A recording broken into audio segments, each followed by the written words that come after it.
பூஞ்சோலை மாணவர்கள் அனைவருக்கும் வணக்கம்.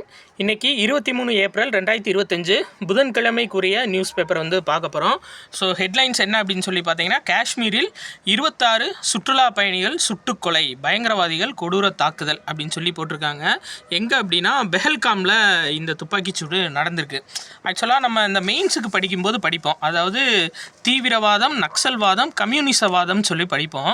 இதில் ரொம்ப கொடூரமானது எது அப்படின்னு சொல்லி பார்த்தீங்க அப்படின்னா இந்த தீவிரவாதம் தான். பயங்கரவாதிகள்னு சொல்கிறவங்க ஏன் அப்படின்னா, இந்த பயங்கரவாதிகளுக்கு ஒரு கொள்கையே கிடையாது.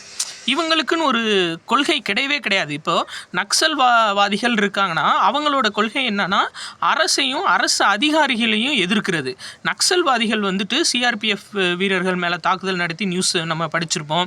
இல்லை ஒரு மாவட்ட ஆட்சியரை கடத்தி வச்சுருப்பாங்க, அந்த நியூஸ் படிச்சிருப்போம்.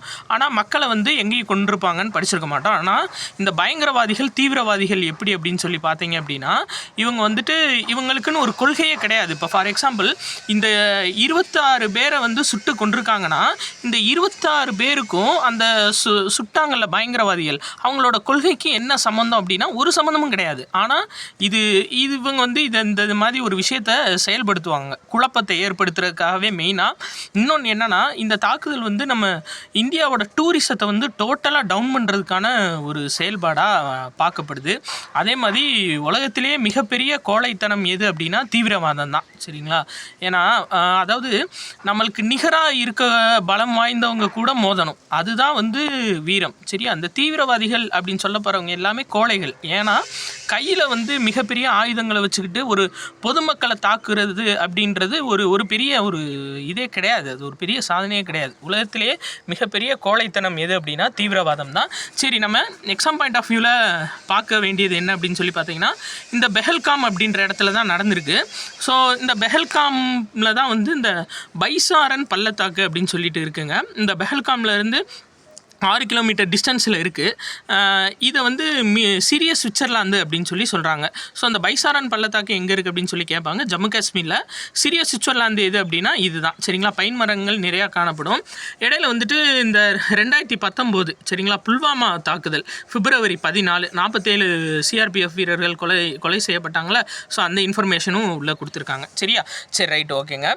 அடுத்து 2 மசோதாவுக்கு ஆளுநர் ஆர்.என். ரவி சரிங்களா, அவர் ஒப்புதல் கொடுத்துருக்காரு. என்னென்னா, தமிழகத்தில் உள்ள 8 தனியார் பல்கலைக்கழக திருத்த மசோதா, அதுபோக தமிழ்நாடு பொது கட்டட உரிமை திருத்த மசோதா, இந்த 2 மசோதாவுக்கும் ஒப்புதல் கொடுத்துருக்காரு. சரியா?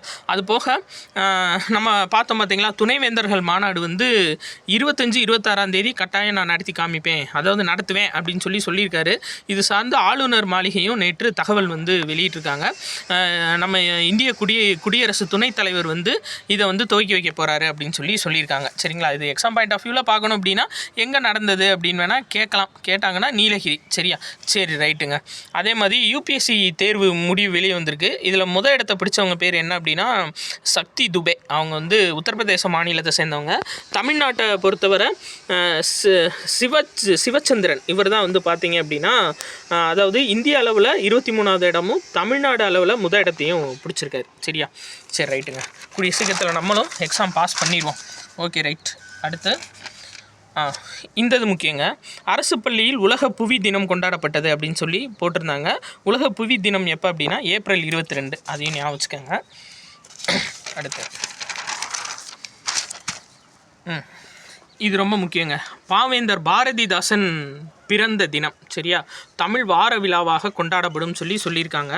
என்னைக்கு அப்படின்னு சொல்லி பார்த்தீங்கன்னா ஏப்ரல் 29 மே 5ஆம் தேதி வரையும். சரியா? ஏப்ரல் 29ஆம் தேதியிலேருந்து மே 5ஆம் தேதி வரை ஒரு வார காலத்துக்கு தமிழ் வார விழா கொண்டாடப்படும் அப்படின்னு சொல்லியிருக்காங்க சட்டசபையில். இது போக என்ன சொல்லியிருக்காங்கன்னா, அதாவது இதோட கருப்பொருள் பார்த்தீங்கன்னா பாரதிதாசனோட கவிதை வரிகளே சொல்லியிருக்காங்க. எல்லோருக்கும் எல்லாம் என்று இருப்பதான இடம் நோக்கி நடக்கிறது இந்த வையம். சரிங்களா?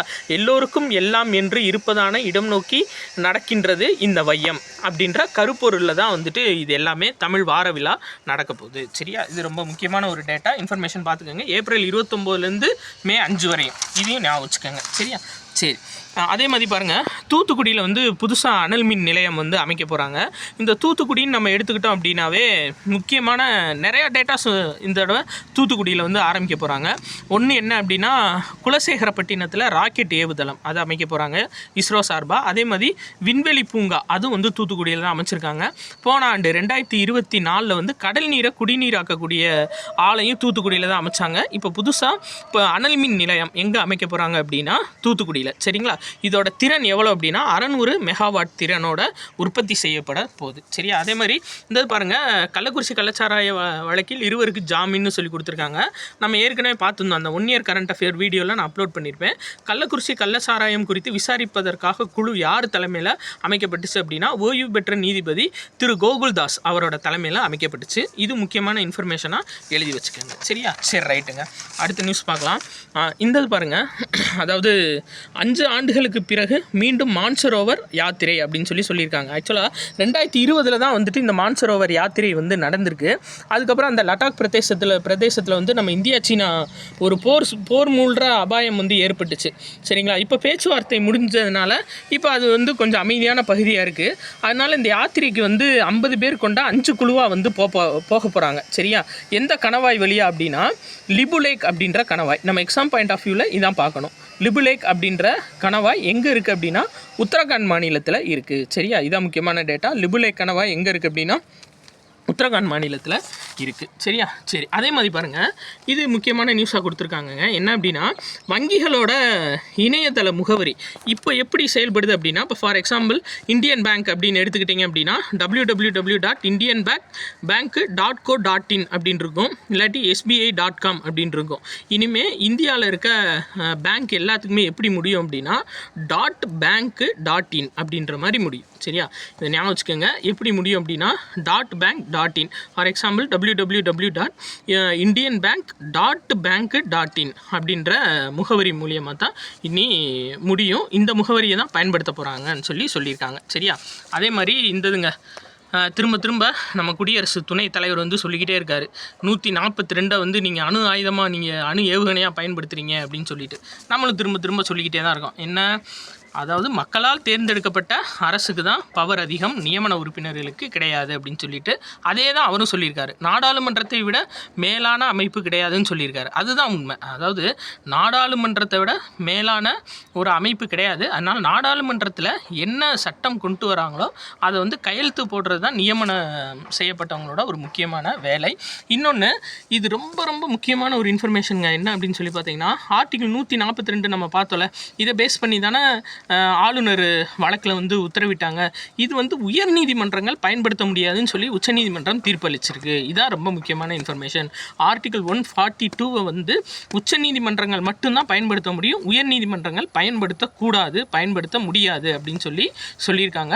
இது ரொம்ப முக்கியமான இன்ஃபர்மேஷனாக பார்த்துக்கோங்க. கூற்று காரணத்தில் வைக்கலாங்க வச்சா ஆர்டிகிள் 142 படி ஃபுல்லாக இன்ஃபர்மேஷனை கொடுத்துட்டு இதை உயர் நீதிமன்றத்திற்கும் பரிந்துரைக்கிறது அப்படின்னு கொடுத்தாங்கன்னா அது தவறு. ஏன்னா உச்சநீதிமன்றம் மட்டும்தான் பரிந்துரைக்க முடியும். சரியா? முக்கியமான இன்ஃபர்மேஷனால் திரும்ப உங்களுக்கு சொல்கிறேன். அடுத்து பாருங்கள், லாரியஸ் உலக விளையாட்டு விருதுகள் வந்து அறிவிச்சிருக்காங்கங்க. சரிங்களா? அந்த லாரியஸ் உலக விளையாட்டு விருது யார் கொடுப்பாங்க அப்படின்னா இங்கிலாந்தை சேர்ந்த லாரியஸ் அறக்கட்டளை வருஷம் வழங்குவாங்க.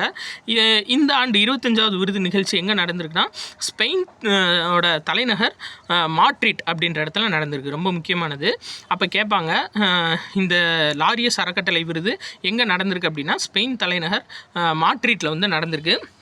இதில் சிறந்த வீரர் யார் அப்படின்னு சொல்லி பார்த்தீங்க அப்படின்னா மாண்டோ டியூப்லாண்டிஸ். சரியா? இவர் ஸ்வீடனை சேர்ந்த கம்பு ஊண்டி தாண்டும் வீரர். இவர் தான் சிறந்த வீரராக வந்து தேர்ந்தெடுக்கப்பட்டிருக்காங்க. அதாவது கம்பு ஊண்டி ஹைட்டாக தாவுவாங்க இல்லைங்களா, அந்த யாருன்னா மாண்டோ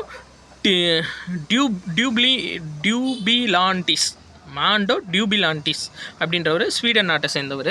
அதே மாதிரி சிறந்த வீராங்கனை விருது யாருக்கு கொடுத்துருக்காங்க அப்படின்னா சிமோன் பைல்ஸ் அப்படின்றவங்களுக்கு வந்து கொடுத்துருக்காங்க. சரிங்களா?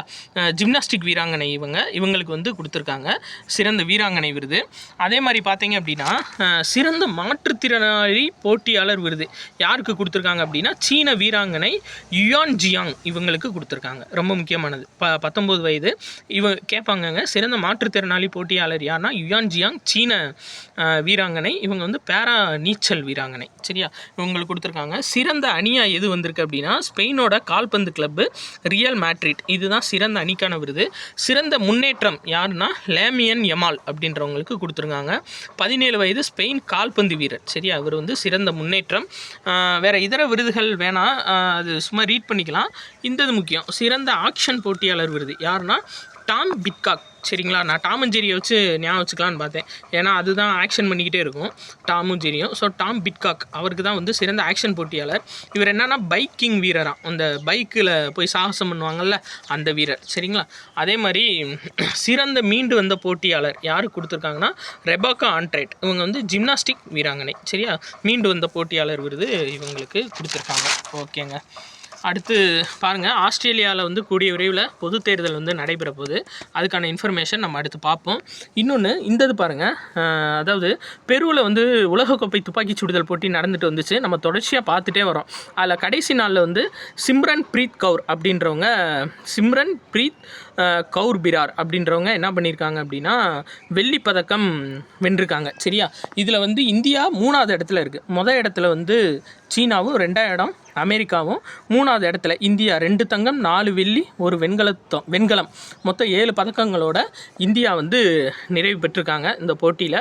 சரியா, உலகக்கோப்பை துப்பாக்கி சுடுதல் போட்டி அப்போ எங்கே நடைபெற்றுச்சு அப்படின்னா பெருவோட தலைநகர் லிமாவில் வந்து நடைபெற்றுச்சு. சரியா, இது ஒரு இன்ஃபர்மேஷனாக பார்த்து வச்சுக்கோங்க. சரி, ரைட்டுங்க. இன்றைக்கி அதே மாதிரி இந்த இது பார்த்தோம், தொகுப்பு ஊதிய செவிலியர்களுக்கு சம வேலைக்கு சம ஊதியம்.